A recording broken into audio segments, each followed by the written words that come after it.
Do you guys remember this?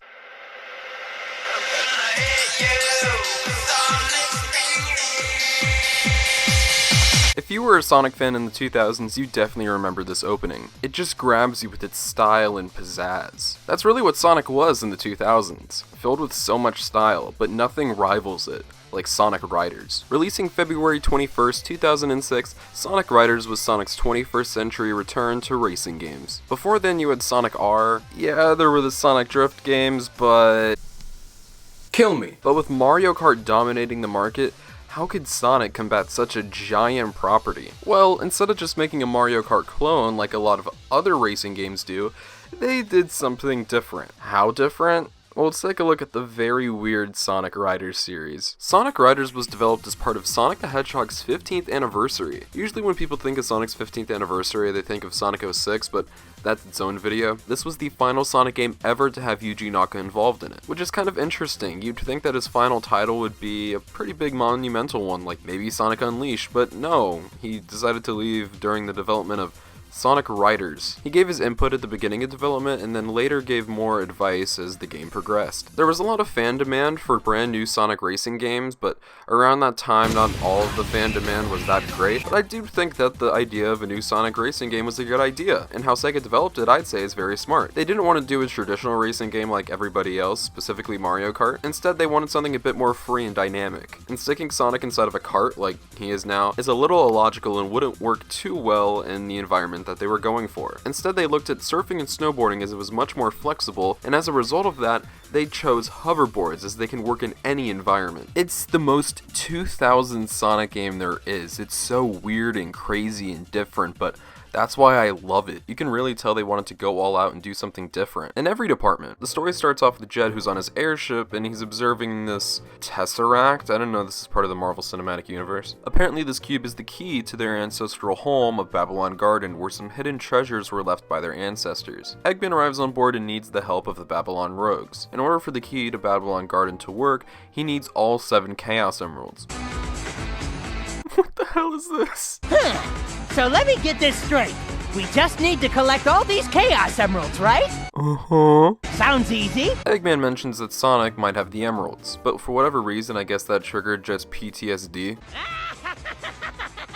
Someone did a line of coke before this meeting. Sonic, Tails, and Knuckles are in a future city looking for a lost Chaos Emerald, and as the radar detects something, the Babylon Rogues crash out of the building. Sonic, Tails, and Knuckles try to chase them, but ultimately the Babylon Rogues get away. It's a pretty cool cutscene with some amazing CGI. If you know one thing about me, I love Sonic CGI cutscenes. This was still one of the earlier CGI cutscenes, but I still love it for the time. It just has a certain kind of charm to it. The next day, Sonic, Tails, and Knuckles are out in the city, and they see Dr. Eggman announcing that he has created something by the name of the EX World Grand Prix, and Eggman just gives the perfect description of what it is. Not just a race, but a special race to see who's the fastest. You don't say. He announces that the entry fee is 1 Chaos Emerald each, and whoever wins takes all of them. He then announces that the Babylon Rogues will be competing in the competition, so Sonic, Tails, and Knuckles automatically go in since that's who they ran into the night before. Yeah, but what exactly is Eggman really after? It can't be anything too important. Sonic, I swear to God, you stupid ass motherfucker. It's one thing if Sonic entered the Grand Prix knowing that Eggman was going to be up to something, but the fact that he's oblivious to what's going on just makes it extra hilarious. Amy later meets up with everybody as she has now joined the Grand Prix. Not for the Chaos Emeralds or anything, just to be with Sonic. This way, I'll be able to keep my eyes on you. Ugh. Tails? You approve of this, babe? With how fast Sonic approached Tails, maybe that Gamer Guide video does have some weight to it. Memorizing the marking from the previous night, Tails gives a lesson on what the Babylons were. They were basically just bird thieves who were such horrible people that God destroyed their whole race and sunk their land into the ground. That's like pretty savage. They even got a little Jesus picture in there. While Tails is giving a class, Wave comes out of nowhere just to basically bully Tails. Customized it myself.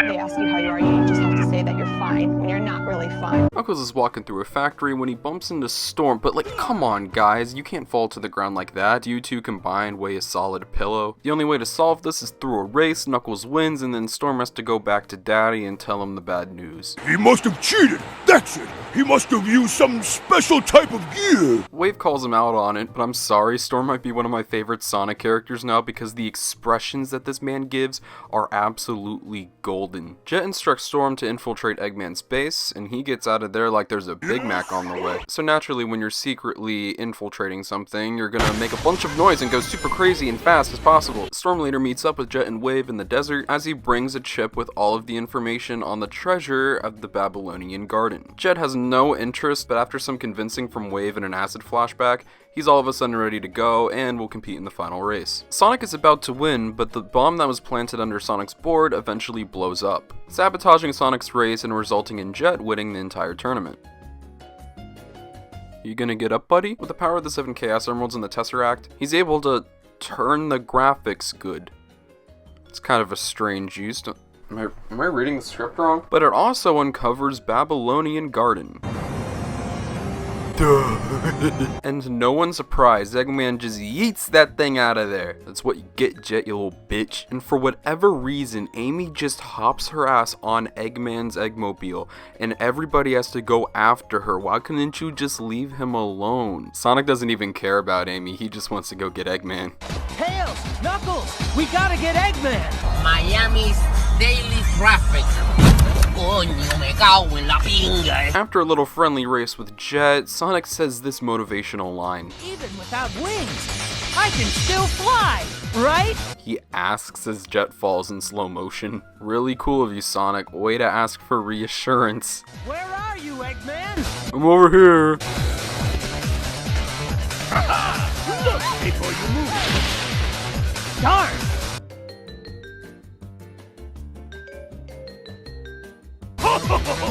So killing two birds with one stone, Sonic murders Eggman and Amy. He gets the Tesseract, gives it to Jet, and they all become pals. They use the Tesseract to get inside, but they awaken an ancient spirit from Babylonian Garden. His name is the Babylonian Guardian. Once the Guardian is defeated, he turns into a treasure chest. That's pretty cool. And then out of nowhere... Alright, put the money in the bag! Put it in! It turns out the treasure was this special rug. A rug. It was actually made by Babylonian ancestors. It's basically a prototype Extreme Gear. Eggman didn't really like it though, so he has a seizure on the ground. Somebody call the medics. They'll look at Babylon Garden, and the Babylons are gonna go around the world and look for treasure, as that's what it says on the back of the carpet. Storm slaps Wave on the back of the head, and they all fly off, concluding this absolutely beautiful story. A real tearjerker. Sonic Riders is amazing. It's absolutely one of the goofiest games I've ever played, and has such silly characters, moments, and premises. Sonic games don't always have to take themselves super seriously. This is a goofy little game where Sonic and friends are in the future racing on hoverboards. They knew what they were doing, they made a fun, silly story, but they didn't dummy themselves down just for children. They did try their hardest to make something good and intriguing, making an entire lore and backstory to the Babylonians, something you wouldn't find in modern Sonic games like TSR. I absolutely adore and appreciate Sonic Riders. It's just fun, and you can't fault it for that. Not only is the story just a blast to go through, but I have an amazing time with the gameplay. Sure, it does have a little bit of a learning curve and it can be stiff at sometimes, but once when you get a hand on it, it's really fun to play. The levels are expansive and creative, and it looks great for a 2006 game that was on Xbox, PS2, and GameCube. They really tried their hardest with every aspect, but my favorite part of Sonic Riders, other than like the story, would probably be the music. The music in this game is absolutely kick-ass. Spoiler alert, every single part of the Sonic Riders franchise has amazing music. I'd say the themes in Sonic Riders are some of the best themes in all of Sonic music history. Is it cheesy and kind of dated? Yeah, but I can't get enough of it. It's still really great for me. I just adore Sonic Riders. It's great, but it's also pretty weird. The year's 2007, the year of release of the best Sonic game ever, Sonic Rivals 2, baby! There were some pretty great handhelds released that year. As I mentioned, Sonic Rivals 2, badass game, killer theme song, and also Sonic Rush Adventure. But we didn't really see any more home console releases since that. But it was announced that a brand new Sonic Riders game would be coming out called Sonic Riders Zero Gravity. This was coming out only 2 years after the first one, so what did we get? Well, let's go back to why I love Sonic Riders. I love the energy, the style, the fun. It's basically just a giant smoke bomb full of rainbow colors, and I love it. With Sonic Riders Zero Gravity, they take a lot of that, but they also remove it. For instance, the story this time around is not nearly as cheesy or corny or lighthearted as the first one. This one actually takes a quote-unquote more serious take, by no means dark, but it does take itself way more seriously than the first, having a bit more lore and story behind it. So let's go into the story and see what it's all about. The Babylon Rogues are at the Gigan Rocks. They're trying to get an Ark of the Cosmos, while also not trying to set off some booby traps. The group collectively prays because they love Jesus, and Jesus said, nah, f y'all, and dropped a couple rocks on him. But thanks to this new Ark of the Cosmos, it defies gravity. Cutting over to Sonic and his friends, they're in their car bumping some tunes, you know, as they do, listening to the latest hits. But an Ark of the Cosmos woke Tails up while he was sleeping, and he gives it to Sonic. They're later attacked by robots who seem to recognize the meteor, and a chase/battle ensues. This is very similar to the first game, but I honestly like the opening to the first one more. It establishes our characters, sets up the conflict. Don't get me wrong, this isn't bad. It looks great. It's just personal preference. They fall out of the building during the attack, but Sonic is saved by the meteor, who puts him in zero gravity. It turns out that there are actually 5 different Ark of the Cosmos. Wave explains that it can charge up gravity and convert it to power the engine unit of Babylon Garden. And this is really where the story goes forward. Amy comes to greet Sonic and friends as they're doing their thing because they did it in the first game, so they gotta do it here as well. Fated lovers are always drawn together, silly. This f***ing bitch. She also has an Ark of the Cosmos, which, fun fact, just pops in a frame. Nothing's really explained that much. Apparently the Babylon Rogues and Team Sonic don't like each other anymore. I don't know why they have to be so mean. Why can't everybody just get along? And the rest of the story is just kind of a one-sided affair, with Jet really wanting to prove that he's like the best out there and that he's better than Sonic.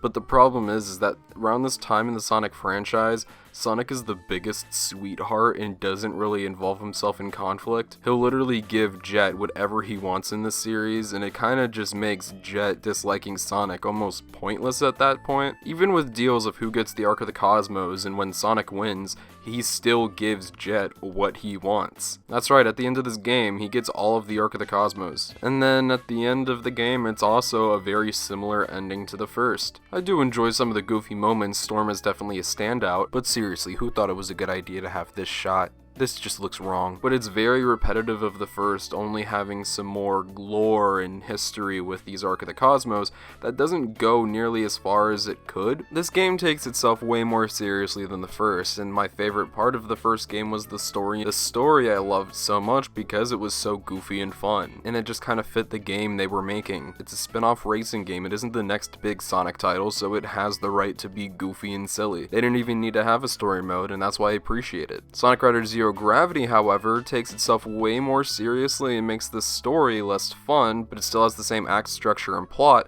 as the first one, essentially, with some things twisted around, resulting in a derivative, less entertaining and enthralling story with some cool elements, which at the end of the day just becomes untapped potential. Now, on the positive note, I think the gameplay in this one is way better than the first. The controls feel a little tighter, and the gravity mechanic is absolutely amazing and makes for a much more fun and entertaining experience. Now, before we move on from Sonic Riders Zero Gravity, the best part of the game, we can't skip over this part, is that one and only kick-ass theme song. Man, that had me going crazy. I was dancing. That goes hard. In conclusion, Sonic Riders Zero Gravity isn't a bad game, but it is a giant step down from the first. I can, as I'm sure many other people, find enjoyment in it, and that's all that really matters at the end of the day. It's a competent game, and it isn't bad by any means. So that's Sonic Zero Gravity, but there is another game in the series. We all know what that is. But I no longer have an Xbox 360 or Kinect, so by no means do I have any right to say anything on a game that I cannot, play and haven't played in almost 10 years. But thankfully, I know somebody who can take care of that for me. Today I'm playing Sonic Freeriders. I ain't felt like this in a long time. Wait, how do I skip? Hold on. Skip. Nope, that doesn't work. Okay. All right, so I played this once before on my channel. Let's just get from start to finish. Okay, sure. Bring it on.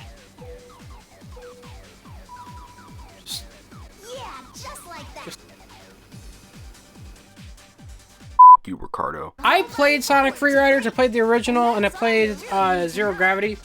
I honestly liked both. I really liked the first one more. So the fact that they did this for the third game is super disappointing. So based off of just the tutorial so far, the controls do feel pretty responsive, but that could also be because I have 5 studio lights and I have all this space and I have nothing behind me. I imagine a normal person that's in a normal living room probably won't have it as easy as me. This is very lazy. Compare that intro to the one we saw in the first game or the second game. The first game that came out when? 2006? It had full CGI cutscenes. It had full CGI cutscenes fully animated. And that was just a still of Robotnik talking. All right, on my gear. Here we go. Facing my gear. He knows I am because his arms are moving with my arms. I'm gonna jump on it. I'm gonna jump on it. Ready?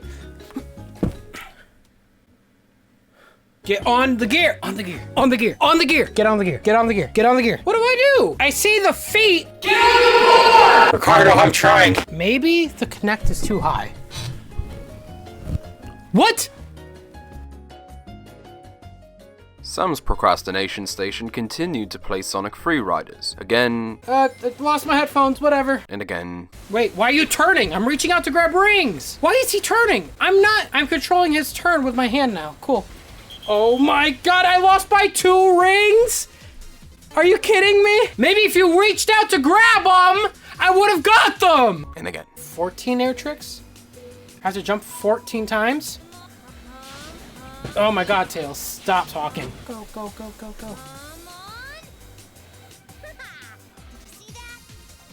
Until Knuckles pushed him past his breaking point. I have to destroy 5 ice things? Or that was a seat. Do I have to actually punch? Are you kidding me? Ah! Okay, I missed it. Cool. Why? Just retry. Retry. Okay, I can't connect this. I can't move. Look at that thing. It's going crazy. Okay, you know what? I saw enough. The controls are atrocious, and it's not even fully on the Kinect side. The Kinect can see me. It recognizes what my body's position is very well. The jumping is totally unresponsive. A lot of the actions you need to do in this game, you need to do them way in advance. So if you're gonna jump when you see a ramp, you have to jump like a second before you actually get on the ramp. It's very strange. This game's broken. This is the worst thing, and it's an atrocious atrocity to the Riders series. I liked the Riders series. I played the, why is it turning? I played the Rider series. I liked the first game. The second game, I liked it as well, but not as much. For some reason, Sega likes gimmicks, and this was so stupid to, again, use your main franchise as a test ground or as a test subject. It wasn't a good idea. A lot of the simple stuff like grinding on rails should not be an entire mission. It shouldn't be that hard to grind on rails, which was really easy to do in the last games. Having hard controls doesn't make it a challenge. It makes it irritating. So with that said, I'm done because this is broken. It's broken. Thank you for the opportunity, Ricardo. I appreciate it, but this sucked. So, all 3 Sonic Riders games, what can we learn from these things and what are our final verdict? Well, the first Sonic Riders is a pretty great spin-off game. For what it is, it does exactly what it needs to do. It's fun, it's entertaining, and it has plenty of content in it. The second one is still good, but it is a step down in terms of story and execution in certain areas. And the third game is just an abomination. Obviously, with the response of Free Riders and I'm guessing sales, the series did not return. We're living in a Riders-less world right now, and I don't know what the future of the Riders series holds, whether it will ever come back or if it's dead forever. But I know that the Sonic Riders trilogy was pretty weird.